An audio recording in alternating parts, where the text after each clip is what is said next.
All right, we're talking about scales and how they work on the guitar fretboard and how they're organized and their relationships to each other. So the relationship that we're talking about today is the relationship between the G major scale and the E natural minor scale, or in other words, the G Ionian mode and the E Aeolian mode. Now, the relationship between these two scales is that they share the same notes. So we call them relative. But the key is not the same. Even if you're playing exactly the same notes, you're playing in a different key. In one key, you're playing in G major.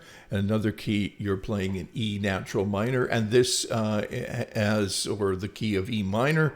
And this has to do with tonal centers, which we'll discuss in another video. A major scale is tone, tone, semitone, tone, tone, tone, semitone. When you start those relationships on an E, you end up with a tone, semitone, tone, and so on.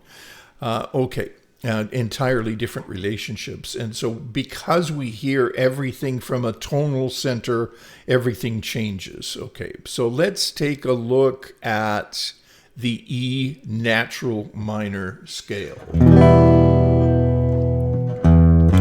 It has an F sharp.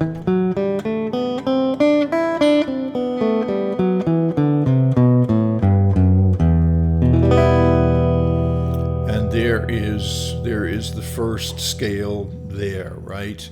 4-chord A minor, 5-chord B minor, and 1-chord E minor.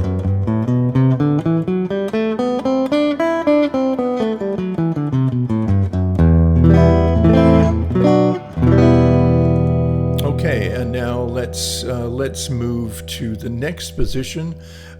You can see that the root note is marked, and so I'm in second position.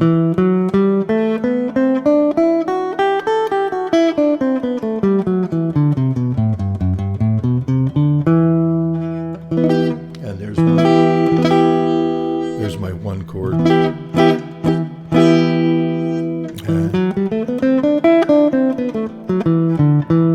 You can hear that.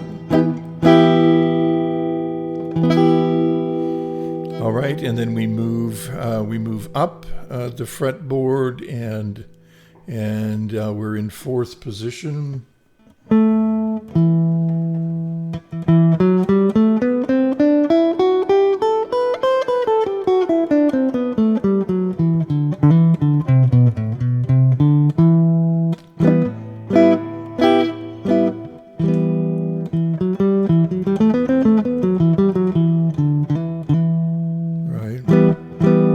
You can hear that minorness there, right?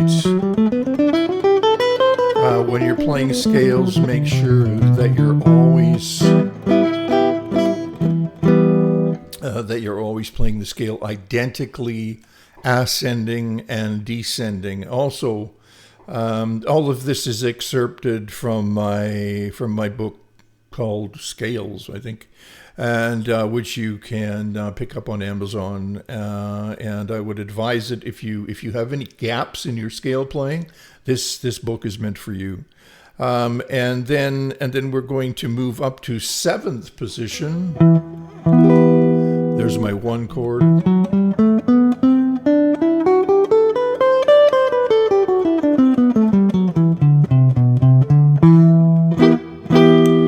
Something comes to mind. I've met a lot of students who, and I've had many, fairly advanced students. And something happens with a musical instrument. Like, it's not like, oh, I get it. Like the major scale is related to the Aeolian mode, and they're both just exactly the same notes. No, that's not going to do. That's not going to do until you get it down on the fretboard, and you can hear the difference, and you can play the difference. And at the very least, you you have a 1 chord in each case. You know where that one chord is. Okay, and finally, I'll do a repeat as well. We have the E.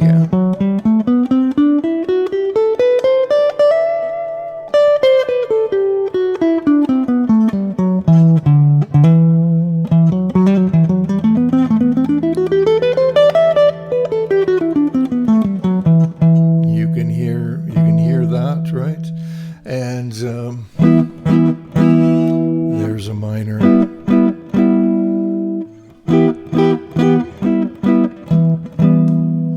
Chord. Okay, so we've spread that all over the fretboard, and finally we've got same roots, and so we just repeat.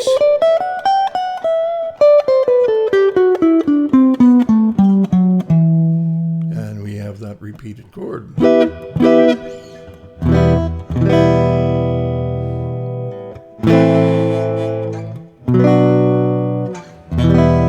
That's the E natural minor scale.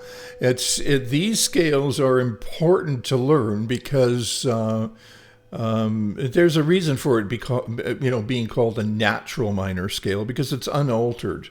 And there are lots of ways that you can alter scales later on. But before you start altering anything, make sure that you know the stuff that you're altering. And so this is an E natural minor scale. Remember also that chords come from scales. And so the best place to start when you're wanting to learn chord voicings and how they harmonize a scale is to learn the scale first.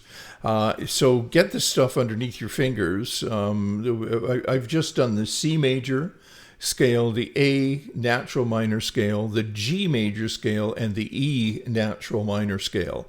And all of these, of course, are movable scale forms. They work through the cage system too. If you want to understand that, you can probably look at my videos that talk about the cage system.